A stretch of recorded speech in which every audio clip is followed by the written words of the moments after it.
Hi, I'm Palash, founder of Expedia, and in this video I'm going to show you how to add custom code to your Webflow website.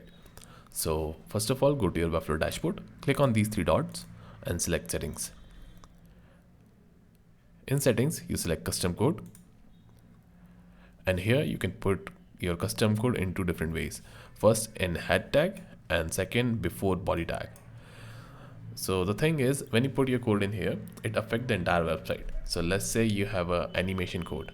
So once you put the animation code, it will affect all the pages on the website, and all the pages will have the exact same animation. But let's say you want to affect one singular page. For that, you have to go to designer mode. So just click on the designer, and it will take you to the designer mode. Once the designer mode is open, you click the third icon on the left hand side. So this is a page icon, and it will show you all the pages on your website.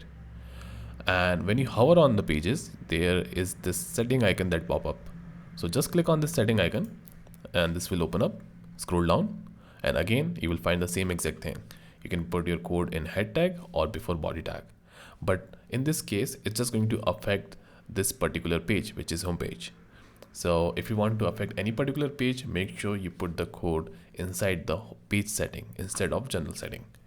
Now the third and final way is to add an embed element to the website, like this.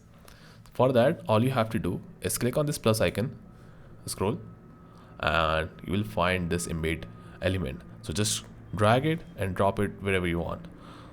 And once you drop it, it will ask you to put the code, to put your custom code. So you just add your custom code and hit save and close and hit publish. And that is it.